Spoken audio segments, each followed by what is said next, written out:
We're all experiencing some level of stress and anxiety because of the pandemic. And Dr. Juan-Carlos Zuberbuhler, a psychiatrist with Kaiser Permanente, is joining us this morning with good ways we can cope. Good morning, and thank you for helping us all out this morning.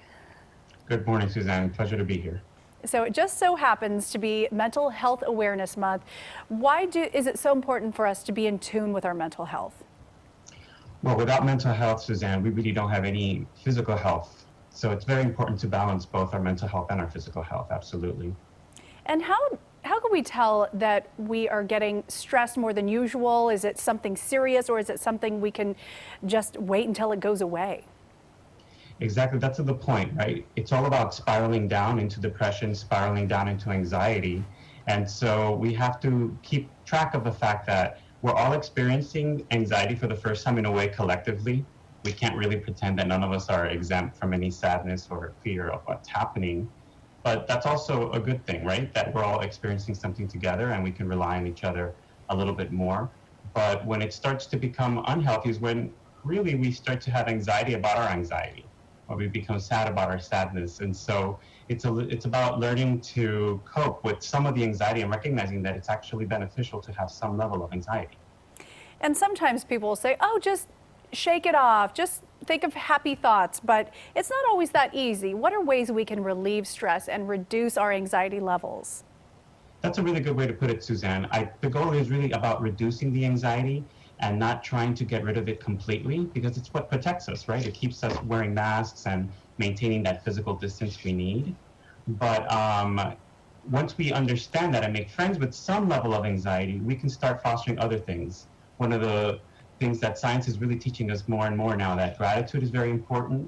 So you can feel a little bit of anxiety and also gratitude for what's happening, how frontline heroes and how people who are doing day-to-day things like grocery baggers are so important to maintain our sense of normalcy. So gratitude goes a very long way.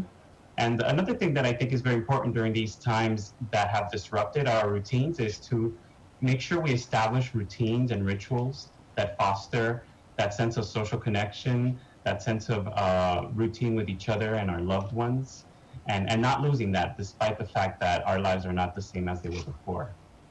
And two of the most vulnerable portions of our community are young people and the elderly. How can we help them handle stress? A lot of elderly people are living alone, and younger people don't understand. I have a little one who keeps waking up at 3 o'clock in the morning with me. How can we help the younger and the older generations?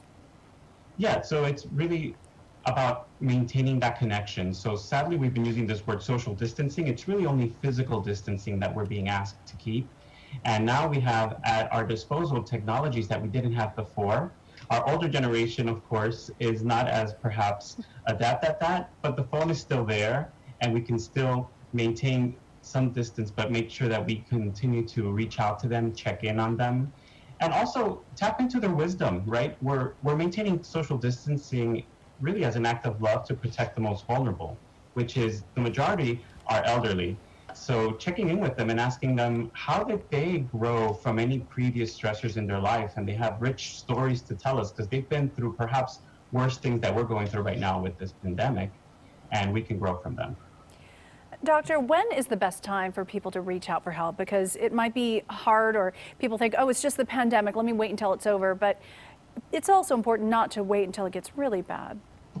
Very good. That's a very good point. Many people think that the only time to reach out to a therapist or psychiatrist is when they're feeling paralyzed by their fear or anxiety.